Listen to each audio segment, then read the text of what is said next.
I thought I would give an update about Gus. It's been 1 week to the day.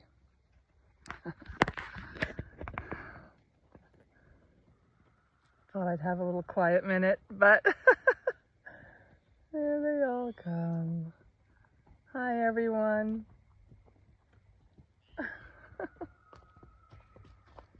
Hi, sweeties. This is Unique. This is Sweet Chai. Hi, darling. Of course, you know Pie. Hi, baby.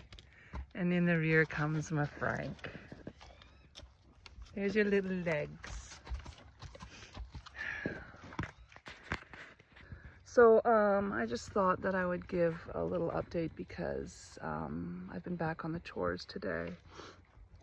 Hi, sweetheart. Hi. Mwah. And anyone who takes that kind of time and cleans paddocks and cleans the stalls and puts the food together, understand that that's good thinking time. That's time that's maybe really monotonous and boring for some people, and then for other people you get a lot of work done that has nothing to do with hay or poo. So that was good for me to do today. I've been sick since the end of January, and here we are in the middle of April, and I've hardly had any days of being okay. So that hit a little extra hard with all this Gus business that I wasn't getting to see him. I've hardly seen him in 2024. It's Monday today. Last Monday was one of my worst days I've ever had. Thank you, Pie. I know, I love you. I know. Him too, you know. Very hard on the other horses to lose your best buddy, which Pie did. So I have a lot of feels for Pie and his sadness and my own sadness, but that's not what this is about. I'm just feeling prompted for a different message, which is the hardest thing to do, which is to put your horses ahead of yourself. And how scary that is to actually do. And where we draw the line on whether we are making a decision for us or if we're making it for our horses. The fear that I felt, I can only speak for myself, but the fear that I felt that this thing, this soul, this spirit, this body that I love so completely, like every day I got to have with him, my heart burst. You know, people would often hear me say, I don't understand how I have this horse. I don't understand why I get this gift. Get up here, Daisy. What did I do to deserve this animal? And my God, he's just so magnificent in every way. And people that met him will understand what I'm talking about. His presence was pretty big. Don't eat my phone. And the fear that gripped me, that I understood that his welfare was completely in my hands now, in competition with the hurt in your heart. And the hurt in my heart was explosive, because what I could see was that I had the fittest, youngest, strongest, largest, healthiest, happiest, most thriving horse in absolute agony, in terror and pain, and then feeling the fear of the people around him and adding that to his pain. And the people that were there that day know the moment that I realized what I needed to do was devastating. And what was obvious was nothing was helping and everything was making it worse. And that's hard. That was really hard to see. Plus it was raining. I'm like, come on, like we've had such beautiful weather. It's been we're on Vancouver Island and we've had the most incredible, beautiful weather. And now it's dumping rain this whole day. And I don't know how many noticed this, but we were also going through this right at the solar eclipse. So during that, 4 hours of big planetary stuff happening, my horse was suffering and passed because we chose him to. And it was so sad and so scary. And I spent that night wondering if there was more I could have done. Did I do the right thing? We could have stuck him in the trailer and hauled him for surgery.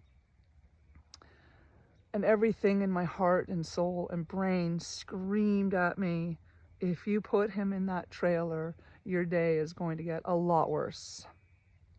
A lot worse. I don't even like thinking about what that might be. But I've heard some horrible stories. What do you see back there, Frank?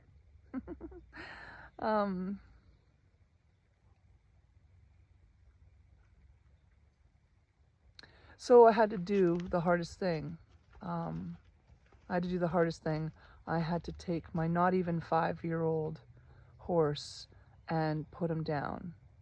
And then on top of that, not even get any extra time with him. Like I couldn't even get him comfortable with any extra drugs or anything because this pain was so extreme that he needed me to act quickly. And the message I kept getting was, the clock is ticking. This clock is ticking. And you need to make a decision now. And once you've made the decision, we have to do this. And so it all happened very quickly. If surgery was more available, or if it was closer, or if it felt like it was less of a emergency, or the pain wasn't as bad, I might have gone that route. And what I'm learning from the people who've been reaching out to me is that that's not the case. In one short week, I feel 100% certain that I and we, Josh and I, made the right decision, because I think that I was setting myself up and Gus up for a lifetime, whatever the rest of his life was going to be after that, was going to be in fear and pain and future colics and such. And the kindest thing that I could possibly do for this horse was to put my own feelings and my heart aside and do right by him, which I did. And he's grateful.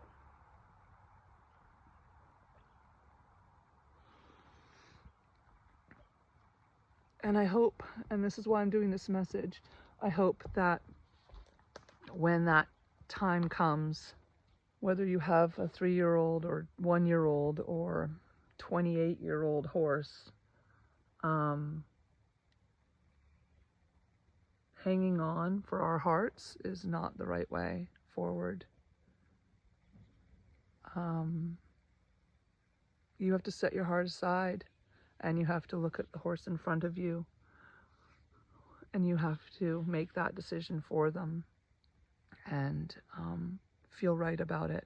Because something I do know, and I know this from my animals, is that there is no judgment or pain on the other side. They are with me. When I say they, of course I mean Cope. And Gus is still in shock, but I feel Cope very close all the time, and I feel him relaying feelings and thoughts to me that I did the right thing. And I hope that when you're confronted with the worst and hardest decisions that you have to make, that you remember that we're advocates for our horses. We're responsible for their best life. And the reason that Gus had a best life is because I made this decision for him. And if I had spent a ton of money and moved a ton of mountains to try and save him and prolong his life, I don't think that we could, summarize his whole life the same way. We'd be able to summarize before the event, this was Gus, and after the event, this was Gus. So I'm feeling and finding that I have relief and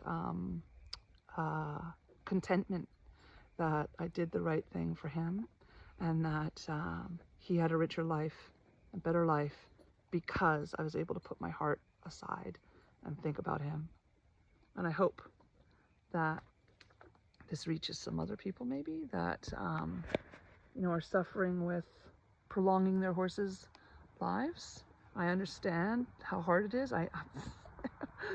Anyone who's been following our journey knows that I've had a brutal time. 4 years ago, I lost Cope, who was killed in front of me, killed in front of my eyes by another horse. And took me a long time to recover and allow Gus into my heart, but holy, once I let him in, he took it over. He was pretty happy to be my horse, that I know. And I had no idea I was only going to have 3 years with this magnificent fella. 3 years that profoundly affected me. And of course my first thoughts were, I can't do this anymore. I can't do this again. I'm cursed. How have I had 2 horses in my life that couldn't make it to their 5th birthday in the span of 4 years? And so my question was, am I cursed? And this is what I've been saying. You're cursed. You're cursed. You can't do this again. I'm getting the message loud and clear. I have to do this again. And guess what? I'm not cursed. I'm blessed. What a paradigm shift in thinking. How crazy to go from, I am cursed and I have to give this up, to just like the tiniest little pink needle move for me to go, oh, in fact, I'm blessed. And I have to do this again because the horses need me and I need them. And if I stop that flow because I'm scared of making hard decisions for them, then I'm only hurting myself. What's the point? What is the point of living our lives if we're not living them to the best and biggest and loudest and funnest it can possibly be? And I can sure tell you that that's what I've had with my 2 horses. So, quick turnaround, but I'm dusting myself off and letting my heart feel what it needs. Right now it's feeling really good. I'm really grateful I have these other horses who love me and stick with me. And I'm gonna say it, the weirdest thing I can imagine saying 1 week after losing my heart and soul is that I'm so grateful. Except sometimes Daisy drives me nuts. Thank you everyone for reaching out, and thank you for your tears and your love. I've really appreciated it, and I hope that I'm helping someone else out there that might be struggling with these hard decisions or the hard part of having horses. Remember, they're worth it. I love you, Neek. She's the other Canadian on our farm. If this resonates with you at all, go ahead and share it. You don't have to get my permission. I'm happy for sharing this message. The hard times are part of the love, and I don't take it back or regret it.